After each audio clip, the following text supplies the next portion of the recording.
Обичаш ли да четеш приказки? Да, това е любимото ми занимание. В тази книжка има много приказки. С коя да започна? Ето с приказката, който не работи, не трябва да е. Сигурен съм, че ще бъде много интересно. Знам, че ще бъде, защото героите там са необикновени. Танцуват, пеят и са прекрасни. Слушай и гледай внимателно картинките.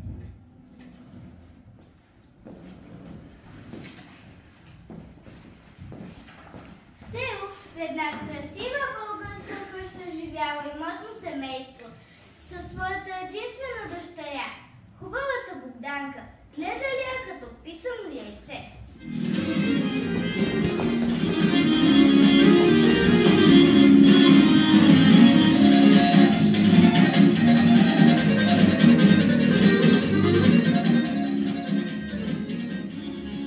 Вечер в центъра на селото се събирали малки и големи, млади и стари. И тя тогава излизала.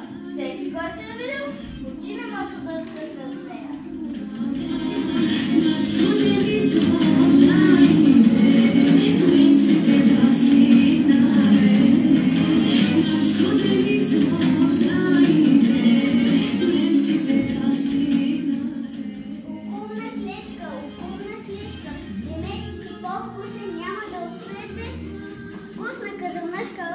Окумна клечка, денете си по-вкусен, няма да откриете вкусна казанашка роза. Вестници, вестници, купете си вестници, вижте новините. Идват гости от София, Шипка, нас да видят, хубава спомен да отнесат. Вестници, вестници, купете си вестници, вижте новините. Захарен памук, купете си сладък захарен памук, вкусен и сладък захарен памук. Купете си сладък захарен памук, вкусен и сладък захарен памук. Купете си сладък захарен памук, вкусен и сладък.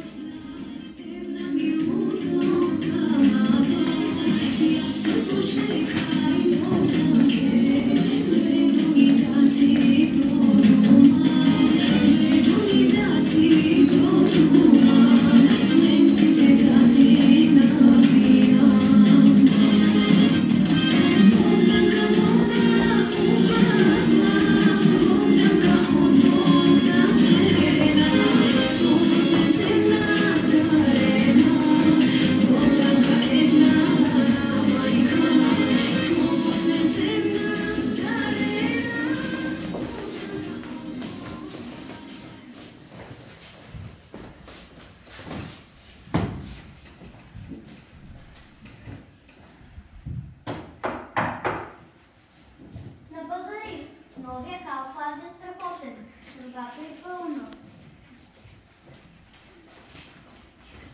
Браво, добре си направи. Богданки, отиди да помолиш на майка да те готви място за обяд. Точно сега ли? Не мога, тате. Слушам музика.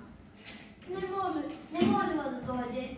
Модерни песни слуша. Нека слуша, нека се почива. Нали е гадена Богданка? Минавали дните безгрижно. Богданка станала мома за женене. Била красавица. Всички момци я заглеждали. В селото имало сбор. Дошли музиканти от градът. Всяка вечер те свирили по тъсната.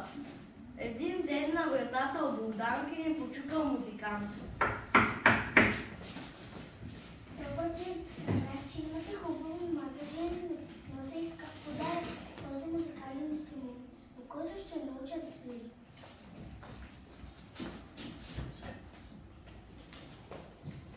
Мамка, що е това? Аз слушам музика, не свиря. Хайде, моля, че се.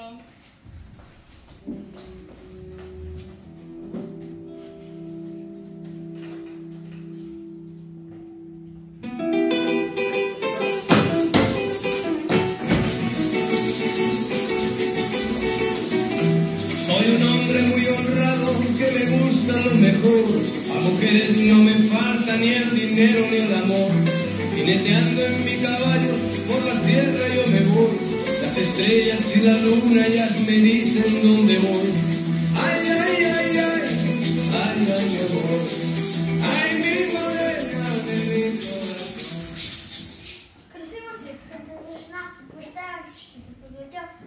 чакаш ме, докато съм на път?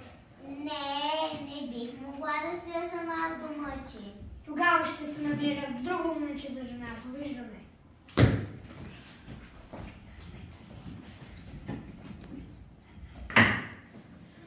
Нямам никакво време за губене. Чакат ме в банката. Трябва бързо да видя момичето. А, ти ли си? Не искам толкова заед мъж като те. Ще те купя момиче. Не, ние нямаме време да подаваме. Айде, да се става.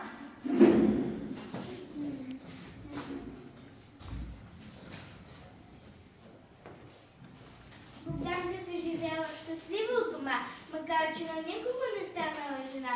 Ето ги и нейните приятелки.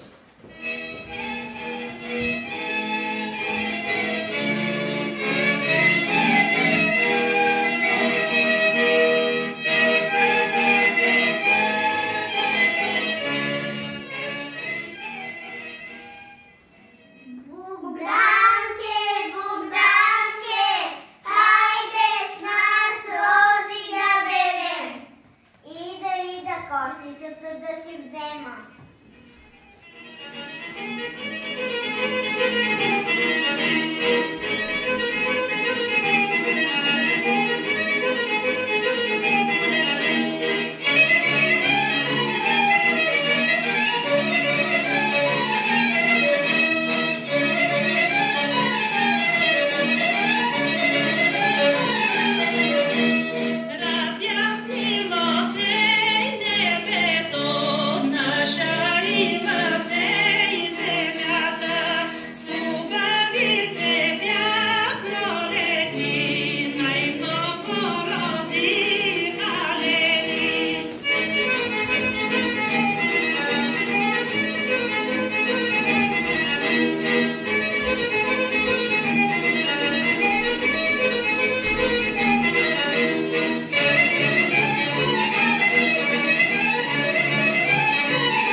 Българското месо, което е неразменено по качество и аромат. Така е, защото се добива трудно необходима са около 2-3 тона розов цвят, за да се получи 1 килограм розово масло. За това пък е толкова прекрасно да береш рози. Искате и всяка година да ходим на розобер? Ох, няма да идвам с вас. Изморих се, изпочих се, отивам да си полегна. Толкова е умно да береш рози, гаде на Богданке.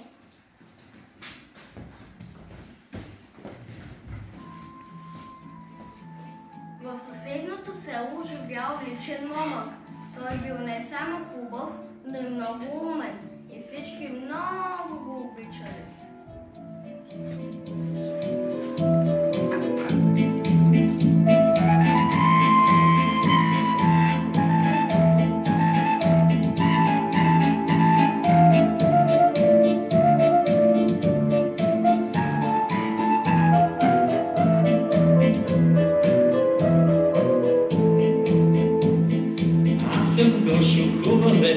Вечният ерген на Балкански полуостров няма друг като мен. Влюбени са в мене всички и жени. Добре дошъл, Мотка, стой и се дойда. Дойдох да поискам хубава Богданка за жена. Да знаеш, нашата Богданка е гадна учена.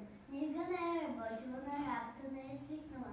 Тя е от модерните, не работи много. Дайте ми я за жена.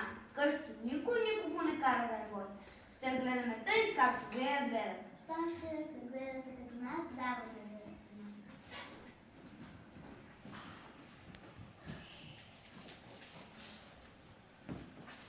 Хайде, Богданка, да вървим у дома.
сватба.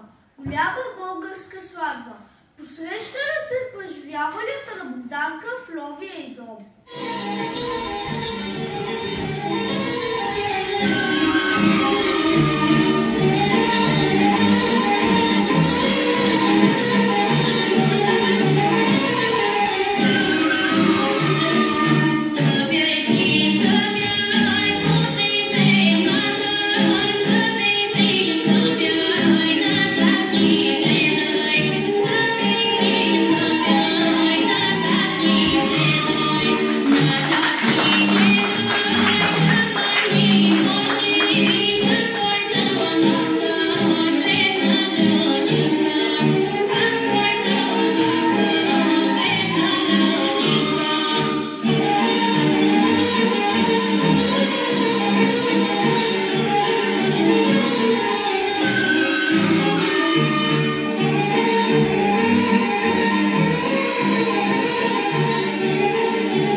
На младоженците давам 10 декара земя.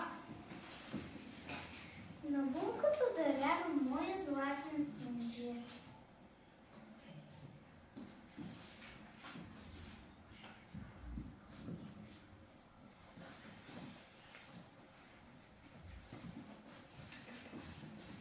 Ще си като моя дъщеря. Какви дреги гладки, снежни да вземаш Богданки, твоите ръце не знаеш, той да много запазиш.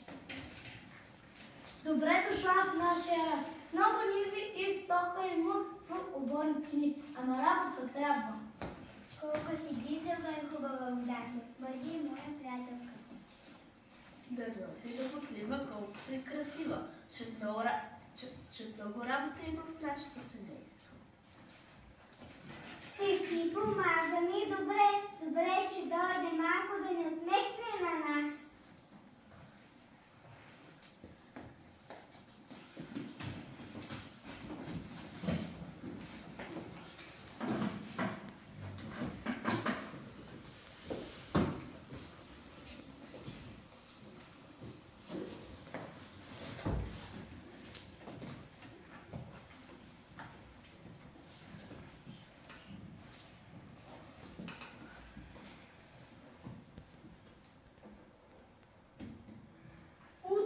Синове мои, ще ходим на нивата на младоженците.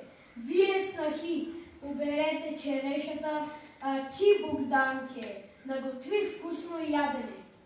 Ядене ли? Да, съм толкова изморена. Искам да си полегна. Трябва някой от вас да го. Я колко много хора сте.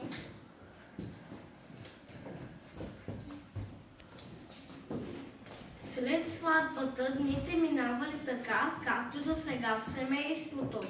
Синовете работили на нивата, а снахите в градината. Само Богданка всеки ден лежала и слушала музика. Една вечер всички се прибрали изморени. Храна нямало. Свекървата умесила питка, сготвила вкусно ядене. Всички седнали на софрата. Свекърът взел питката и разчупил по парче от нея на всички. Само на Богданка не дал. А на Богданка? Тя не е гладна. Който не работи, не огладнява. Всички вечеряли, поприказвали си, легнали и заспали. Само Богданка не могла да мигне. Защо ли? Сега ще разберете.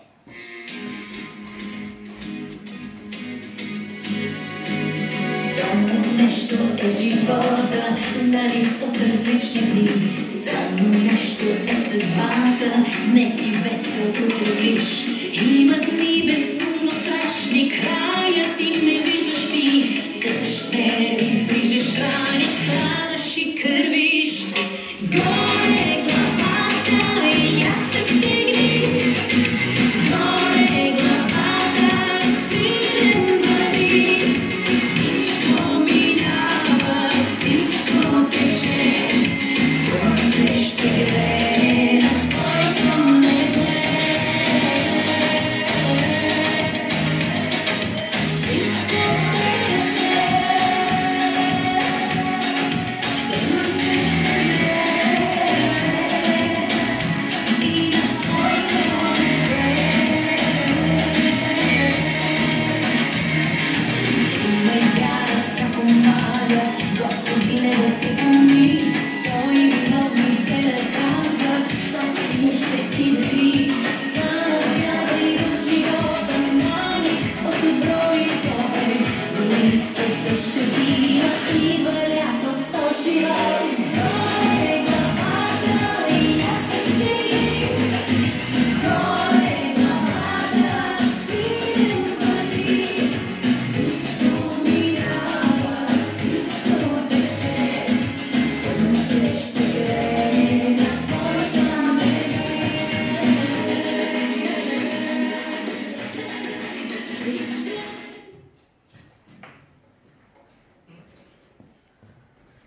На обяд в събота всички седнали на масата. Спогледали се.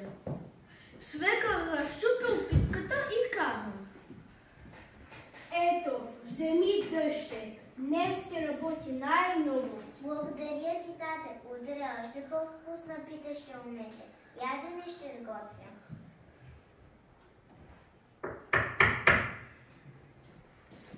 Мамо! Тати! Бързо се захванете за работа. Тази къща не е като у нас. Тук, който не работи, не трябва да яде.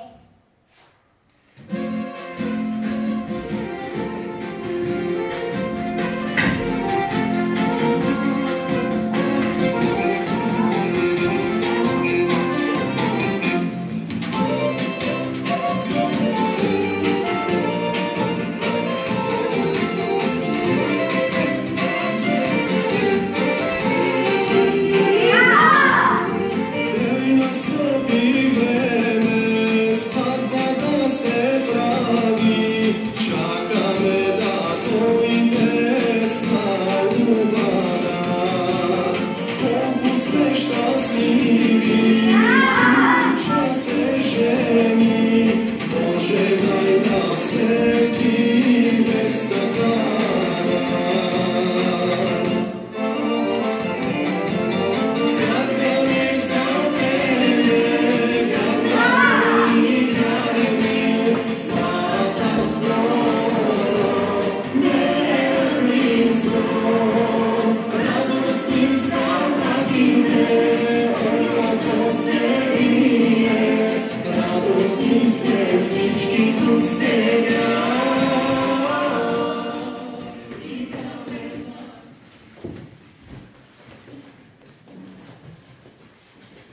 като в приказките, чудо става. От мързеливата мома няма по-работна на света. Като Богданка не бъде